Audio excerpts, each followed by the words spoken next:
corruption and wasteful government expenditure. One of the biggest quandaries we have in our country. Let me paint a picture for you quickly. Our national debt currently is 116 trillion shillings. That's how much you and I owe. That means every Ugandan, including the baby that was born this morning, owes to every single Ugandan, including those who have never seen that kind of money. That's how bad it is. Borrowed and disbursed loans, money that is borrowed, and it sits on accounts unutilized for a very long period, and yet we have got to pay interest on that. That has got to pay. We want to plan for our country efficaciously, and it's possible for us to be able to do that. As you know, some of the borrowed money is stolen. We have a debt rollover which we accumulate annually. That's money that we borrow and we are unable to pay. Domestic arrears. There's something called domestic arrears when government, ordinary people do business with government and government doesn't pay. That figure is 14 trillion shillings. People who supply food to government, ministries, departments, and so on, who do construction work, ordinary Ugandan people, 14 trillion shillings. These people borrow money from the bank so that they can do this government job.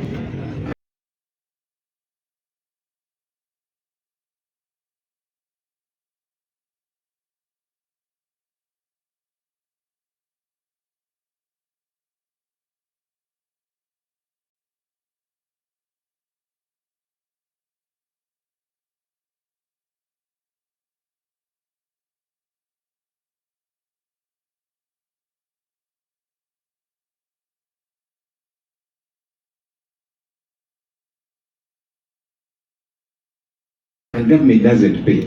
So businesses are crumbling, engineers who graduate. Something that we should be able to do, but you bring foreigners here, they consume all the money, including the freebies that we give them. Look, we have got a lot of poor planning that happens, something that we want to eliminate. Every year, we have several schedules of supplementary, about 5 trillion shillings. Now, supplementary is supposed to be a rewavitalazi. And so on, and then government comes to parliament and says, we didn't plan for this. Let's avail money.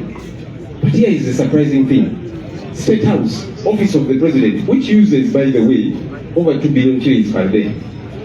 Their annual budget is exhausted in the first quarter, in 3 months. That's a reality, always. In the first 3 months, their entire 12 months budget is exhausted. Then they come back to parliament for supplementary budgets. That nonsense has got to stop, and we intend to stop it. We have extensively talked about corruption. We know that on an annual basis we lose 10 trillion shillings per year to theft. Those are hospitals, those are schools, those are roads that are stolen on an annual basis. Our government intends to make it risky for anyone to steal taxpayers' money. I know there are people who have said, and I know folks in the Inspectorate of Government, they say our challenge is our people are not morally upright. That's why there's a lot of stealing that happens. Man is inherently evil. Look, governments elsewhere, countries elsewhere where there's not as much corruption, it's not because their people are morally upright and good. No, government has made it risky to steal.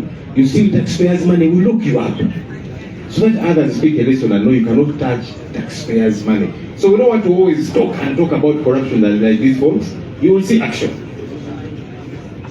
Finally, we intend to eliminate taxes on essential items like scholastic materials and school data bundle.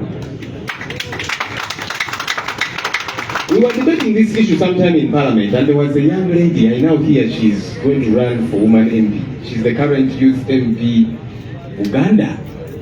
Now I hear she wants to represent the people of Luwero as woman MP. She said, no, let's not reduce taxes on Pampers, because when we reduce taxes on Pampers, we shall be promoting homosexuality. I said, did this one even go to school? How do you reason that? Anyway, for us, we want to practically do that so that it is accessible by our ordinary people, by the poor people whom we must be able to bolster. Here is a catch. We want to introduce a payee tax threshold of 1 million shillings. That means, for those of you that are employed in the formal sector, because currently for as long as you earn anything above 249,000, you are in the tax bracket, you must pay tax. Once we are saying no, anyone who earns below 1 million shillings, we are not going to tax that money, that is your money. So the tax threshold is going to be 1 million shillings. Anything below 1 million shillings, that is your money, use it to better yourself as an individual. That works a lot better than, we have been seeing all these programs, throw money at people, PDM, yoga, youth livelihood. And yes, we want to bolster our people, and you'll be seeing many of those programs where we can bolster the ordinary people as opposed to foreigners. This money we are throwing at these foreign investors, we want to put it in the local people's businesses. But we begin that by lessening the tax burden on our ordinary folks. That's something that we want to do. Thank you. Wow. Thank you so much. We are moving. Our party spokesperson. Now, this country seems to have a lot of division. We've had governments which